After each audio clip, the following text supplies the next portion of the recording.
Hi hello అండి, అందరికీ నమస్కారం అండి. ఫ్రెండ్స్, ఇప్పుడిప్పుడే ఒక ముఖ్యమైన అప్డేట్ న్యూస్ అయితే రావడం జరిగింది. అది కూడా ఆర్బీఐ ముఖ్య గమనిక, సిబిల్ స్కోర్ కొత్త రూల్స్, రోజుకి ₹100 పెనాల్టీ అంటూ ఒక లేటెస్ట్ అప్డేట్ న్యూస్ అయితే రావడం జరిగింది. అయితే దీని గురించి పూర్తి సమాచారం మనం ఈ వీడియోలో తెలుసుకుందాం. వీడియో ఎక్కడ స్కిప్ చేయకుండా చూసినట్లయితే అప్పుడే మనకు పూర్తి సమాచారం తెలుస్తుంది. ఇక లేట్ చేయకుండా వివరాల్లోకి వెళ్దాం. ఫ్రెండ్స్ నాదొక చిన్న రిక్వెస్ట్ ఫ్రెండ్స్, ఇప్పటి వరకు మన ఛానల్ అయితే సబ్స్క్రైబ్ అయితే చేసుకోని వారు దయచేసి సబ్స్క్రైబ్ అయితే చేసుకోండి. ఎందుకంటే ఇలాంటి ముఖ్యమైన అప్డేట్ ఎప్పటికప్పుడు మీకు తెలియపరచడం జరుగుతుంది. ముఖ్యంగా వీడియో నచ్చితే లైక్ చేయండి ఫ్రెండ్స్. లైక్ చేయడం ద్వారా ఇన్ఫర్మేషన్ అనేది ఎంతో మందికి రీచ్ అవ్వడం జరుగుతుంది.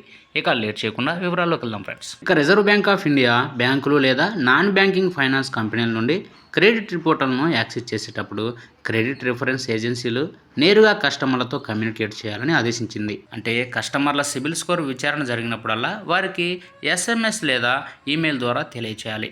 దీనికి సంబంధించి 4 రకాల ఉదాహరణలు మనకి ఆర్బీఐ వారు తెలిపారు. మొదటిగా, దావా తిరస్కరణకు కారణాన్ని పేర్కొనే నియమం. ఇక కస్టమర్ క్రెడిట్ అభ్యర్థన ఎందుకు తిరస్కరించబడిందో ఇప్పుడు బ్యాంకులు మరియు ఎన్బిఎఫ్సిలు వివరించాలి. ఈ స్పష్టత కస్టమర్లు తమ క్రెడిట్ యోగ్యతను ప్రభావితం చేసే అంశాలను అర్థం చేసుకోవడంలో సహాయపడుతుందని చెప్పబడింది. దీనికి సహాయం చేయడానికి ఆర్బీఐ అన్ని క్రెడిట్ సంబంధిత సంస్థలకు అభ్యర్థనను తిరస్కరించడానికి గల కారణాల యొక్క సమగ్ర జాబితాను రూపొందించాలని ఈ ఆర్థిక సంస్థలను ఆదేశించింది. రెండవదిగా, సంవత్సరానికి ఒకసారి వినియోగదారుల యొక్క ఉచిత పూర్తి క్రెడిట్ నివేదిక గొప్ప నియమం. కస్టమర్లు సంవత్సరానికి ఒకసారి ఉచిత పూర్తి క్రెడిట్ నివేదికకు అర్హులు.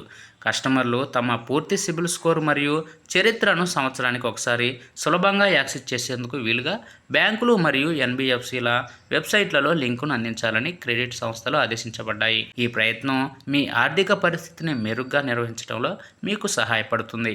మూడవదిగా, రిపోర్టింగ్ చేయడానికి ముందు క్లయింట్కు తెలియచేయడానికి తప్పనిసరి. కస్టమర్ రక్షణ కోసం ఒక ముఖ్యమైన చర్యగా డిఫాల్ట్ను నివేదించే ముందు కస్టమర్కు తెలియచేయాలని ఆర్బీఐ క్రెడిట్ బ్యూరోలను ఆదేశించింది.